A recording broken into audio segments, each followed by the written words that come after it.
दोस्तों, claim arts classes के YouTube channel में आपका स्वागत है।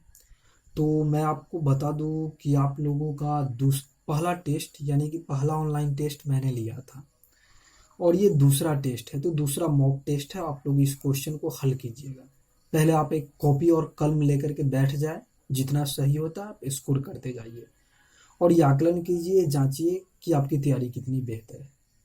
तो ये हमारा दूसरा मॉक टेस्ट है और इस मॉक टेस्ट में जो सबसे ज़्यादा नंबर जिन स्टूडेंट ने पाया है वह टॉप 3 स्टूडेंट का नाम मैं आपको बता दूं कि इसमें सबसे ज़्यादा नंबर लाई है प्रीति कुमारी, मुजफ्फरपुर डिस्ट्रिक्ट। दूसरा आपको है राहुल कुमार, ये भी मुजफ्फरपुर डिस्ट्रिक्ट। और तीसरा स्टूडेंट है मोहम्मद जावेद। मोहम्मद जावेद ये स्टूडेंट है और ये आपको पुपरी का है। तो इतना जो है ये आप लोग भी से अगर आप ऑनलाइन क्लास ज्वाइन करना चाहते हैं हिंदी की तो आप मेरे व्हाट्सएप नंबर पे संपर्क कर सकते हैं, है ना।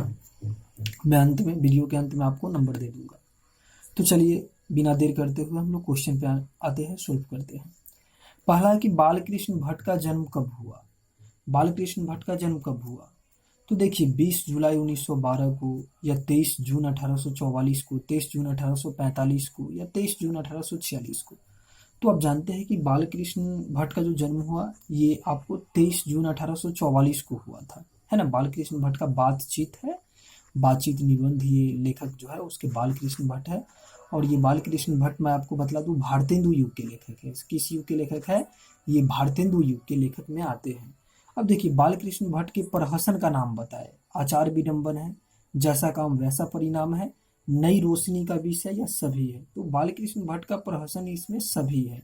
अब अगला देखिए, असल बातचीत सिर्फ दो व्यक्तियों के बीच में हो सकती है, ये किसका मानना है? तो एडिसन एडिसन ने कहा था कि असल बातचीत सिर्फ दो व्यक्तियों के बीच में हो सकती है। दोस्तों अब आगे है कि चंद्रधर शर्मा गुलेरी का जन्म कब हुआ। 7 जुलाई 1883 को हुआ, 8 जुलाई 1884 को हुआ, 9 जुलाई 1885 को हुआ, या 10 जुलाई 1886 को हुआ। तो चंद्रधर शर्मा गुलेरी कौन थे? चंद्रधर शर्मा गुलेरी द्विवेदी युग के लेखक हैं और उसने कहा था, कहानी आपने पढ़ा होगा, लहना सिंह, है ना। उसने कहा था कहानी जो है, जो 1915 में जो आई थी ये कहानी, तो उसने कहा था कहानी के लेखक है चंद्रधर शर्मा गुलेरी। कौन है? चंद्रधर शर्मा गुलेरी। तो चंद्रधर शर्मा गुलेरी का जो जन्म हुआ वो आपको 7 जुलाई 1883 को हुआ। कब हुआ? 7 जुलाई 1883 को। अब देखिए कि बालकृष्ण भट्ट ने किस पत्रिका का संपादन किया। सरस्वती, बुद्धि प्रकाश, हिंदी प्रदीप, सुधाकर। तो ये हिंदी प्रदीप, बालकृष्ण भट्ट ने हिंदी प्रदीप पत्रिका का संपादन किया 1877 में। अब गुलेरी जी ने किन पत्रिकाओं का संपादन किया? तो आप जानते हैं कि गुलेरी जी की जो पत्रिका है वो समालोचक है। क्या है? समालोचक।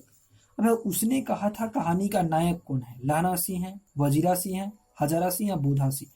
तो उसने कहा था कहानी के नायक लहना सिंह है। लहना सिंह क्या है? उसने कहा था कहानी के नायक है। संपूर्ण क्रांति गद्य की कौन सी विधा है? तो आपने पढ़ा होगा निबंध, कहानी, कविता या भाषण। तो ये भाषण है। जयप्रकाश नारायण की है संपूर्ण क्रांति, भाषण है। देखिए रिकंस्ट्रक्शन ऑफ इंडियन पॉलिटी, ये पुस्तक किसकी है? तो रिकंस्ट्रक्शन ऑफ इंडियन पॉलिटी ये जो पुस्तक है ये जयप्रकाश नारायण की पुस्तक है। संपूर्ण क्रांति वाला पाठ भाषण के रूप में गांधी मैदान में कब दिया गया? ये जो संपूर्ण क्रांति जो भाषण है ये गांधी मैदान में कब दिया गया? तो आप जानते हैं कि 5 जून 1974 को ये दिया गया।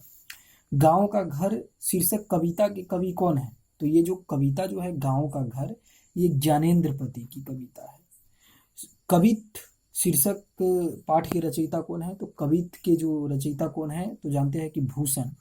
भूषण का कविता आपको पढ़ना है और ये भूषण रीतिकाल के कवि है। भूषण की कृतियां कौन कौन सी है, मतलब भूषण की कौन कौन सी कृतियां हैं? तो मैं आपको बतला दूं कि शिवराज भूषण, शिवा बावनी, छत्रसाल दशक, ये सभी है, तीनों है।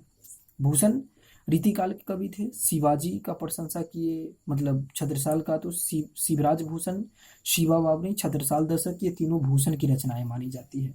अब अगला है कि तुमुल कोलाहल कलह में शीर्षक कविता के कवि कौन है? तो दोस्तों तुमुल कोलाहल कलह में जो है शीर्षक कविता के कवि ये जयशंकर प्रसाद है। तुमुल कोलाहल कलह में शीर्षक कविता के कवि कौन है? जयशंकर प्रसाद। अब है कि पेशगी, पेशगी के लेखक कौन है? तो पेशगी के लेखक आप जानते हैं कि हेनरी लोपेज, हेनरी लोपेज जो है ये पेशगी के लेखक है। बालकृष्ण भट्ट को हिंदी का स्टील किसने कहा? तो आचार्य रामचंद्र शुक्ल ने। आप जानते हैं कि आचार्य रामचंद्र शुक्ल ने बाल कृष्ण भट्ट को हिंदी का स्टील कहा। बोलने से ही मनुष्य के रूप का साक्षात्कार होता है, ये किसका है? ये बातचीत पाठ का है कि बोलने से ही मनुष्य के रूप का साक्षात्कार होता है। एडिसन बोला, बेन जॉनसन, बालकृष्ण भट्ट या कोई नहीं, तो ये बेन जॉनसन का कथन है। किसका है? बेन जॉनसन का। अब देखिए आर्ट ऑफ कन्वर्सेशन क्या है? यूरोप के लोग जानते हैं या एशिया के लोग जानते हैं या चीन के लोग जानते हैं या भारत के लोग? तो यूरोप के लोग बातचीत करने की कला को जानते हैं और ये बातचीत करने की कला ही आर्ट ऑफ कन्वर्सेशन कहलाता है।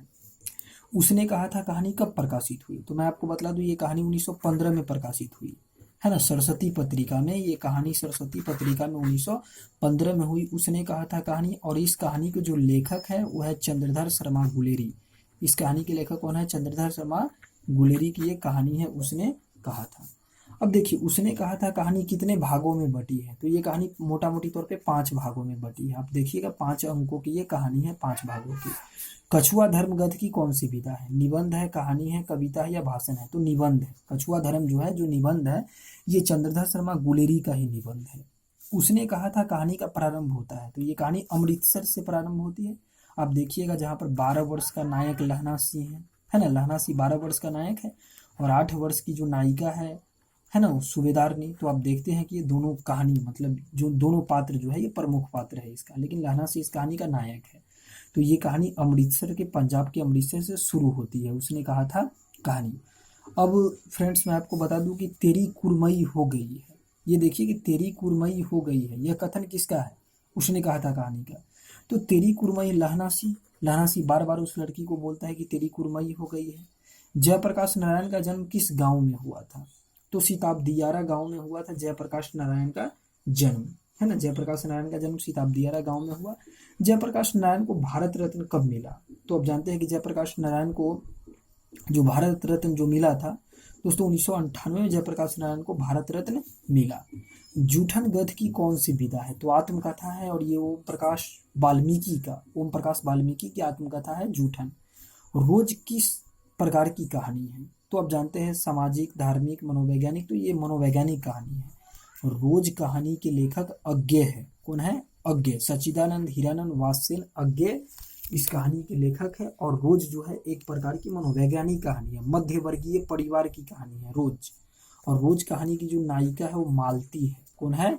मालती। अब देखिए जन जन का चेहरा एक कविता के कवि कौन है? तो मुक्तिबोध की एक कविता है कि जन जन का चेहरा एक, तो जन जन का चेहरा एक की कविता के कवि कौन है? मुक्तिबोध है। अब अगला है कि साहित्य लहरी किसकी रचना है? तो आप जानते हैं दोस्तों कि साहित्य लहरी जो है ये सूरदास की रचना है। साहित्य लहरी किसकी रचना है? सूरदास की रचना है। और सूरदास कृष्ण भक्त कवि है, ब्रजभाषा के कवि है। सूरदास किस भाषा के कवि है? ब्रजभाषा के कवि है। अब अगला कि सृष्टि का विलोम शब्द क्या है? तो दोस्तों सृष्टि का जो विलोम शब्द है वो आप जानते हैं कि सृष्टि का विलोम शब्द होता है प्रलय। क्या होता है? प्रलय। अंत का विलोम शब्द क्या है? तो अंत, ये जो अंत आप देख रहे हैं कि अंत का विलोम शब्द क्या है? तो आदि। अंत का विलोम शब्द क्या हो जाएगा? आदि हो जाएगा अंत का विलोम शब्द। अब आप देखिए ये आदि होगा, सॉरी। पत्थर का पर्यायवाची शब्द क्या हो जाएगा? पाषाण है, ढेला है, कंकर है, मिट्टी है। तो पाषाण, पत्थर को पाषाण भी कहते हैं। जल का पर्यायवाची शब्द क्या है? तो दोस्तों आप जानते हैं कि जल का जो पर्यायवाची शब्द जो है ये नीर है, तोय है, वारी है। तो उपयुक्त सभी है। जल को नीर भी कहते हैं, जल को तोय भी कहते हैं, जल को वारी भी कहते हैं। मतलब जल का ये तीनों पर्यायवाची शब्द किसका है? जल का है। तो जल को ये तीनों पर्यायवाची शब्द के नाम से जाना जाता है। जो कुछ भी नहीं जानता है उसको क्या बोलते हैं? अज्ञ बोलते हैं। जो कुछ भी नहीं जानता है उसको अज्ञ कहते हैं। जो सब कुछ जानता है उसको सर्वज्ञ कहते हैं। जो बहुत कुछ जानता है उसको बहुज्ञ कहते हैं। क्या कहते हैं? बहुज्ञ। लोहे के चने चबाना मुहावरे का अर्थ क्या होता है? कठिन परिश्रम करना। लोहे का चने चबाना। आजीवन में कौन सा समास है? तो फ्रेंड्स आजीवन में जो है अव्ययी भाव समास है, आजीवन, है ना। यथास्थान में कौन समास है? तो आपको मैं बता दूं कि यथास्थान जो है, यथास्थान में भी अव्ययी भाव समास ही है। सुकर्म में कौन सा उपसर्ग लगा है? तो आप जानते हैं सुकर्म में सुपसर्ग लगा है। उपसर्ग उसको कहते हैं जो शब्द के पहले लग जाए। जैसे मान लीजिए उपकार, तो उपकार में उप उपसर्ग लगा है ना। अब जैसे अनुभव मैं लिखता हूँ या अनुवलोकन, तो अनु उपसर्ग लगा है। तो पढ़ाई में कौन सा पढ़ते हैं, देखिए पढ़ते जो शब्द के अंत में लगता है, पढ़ाई आपको कहने में क्या आता है, आई, तो ये पढ़ाई है। अब पवित्र, पवित्र का संधि विच्छेद कीजिए, तो पवित्र का संधि विच्छेद क्या हो जाएगा, तो आप जानते हैं कि पवित्र का पोजोरित्र हो जाएगा संधि विच्छेद। नीरव का संधि विच्छेद क्या है, तो दोस्तों नीरव का हो जाएगा निह जोर रब। अब देखिए इसमें ये हो जाएगा निह जोर रब।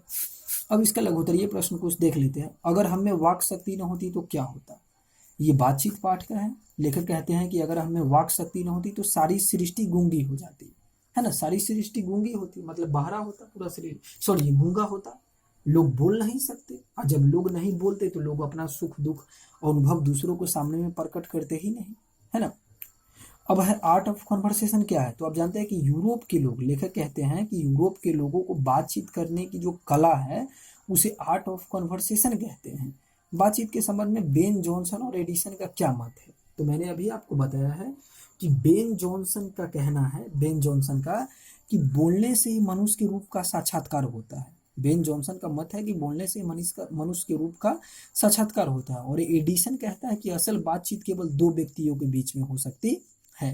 देखिए मनुष्य की बातचीत का सबसे उत्तम तरीका क्या हो सकता है, मनुष्य की बातचीत का उत्तम तरीका क्या हो सकता है, तो लेखक कहते हैं कि मनुष्य की बातचीत का उत्तम तरीका वही हो सकता है कि वह स्वयं से बात करे, यानी कि स्वयं से अपने आप से बात करे, है ना, आत्म मतलब ये बने, तो वो बातचीत करने का उत्तम तरीका हो सकता है। तो बातचीत करने का सबसे उत्तम तरीका यही हो सकता है कि मनुष्य क्या करे, स्वयं से बातचीत करे। तो दोस्तों इस तरीका से ये दूसरा मॉक टेस्ट रहा, फिर हम तीसरा टेस्ट भी लेकर के आएंगे। अगर आप मेरी बैच को ज्वाइन करना चाहते हैं हिंदी की अच्छी तैयारी के लिए, तो आप मुझे व्हाट्सअप कर सकते हैं, कमेंट कर सकते हैं। जी धन्यवाद।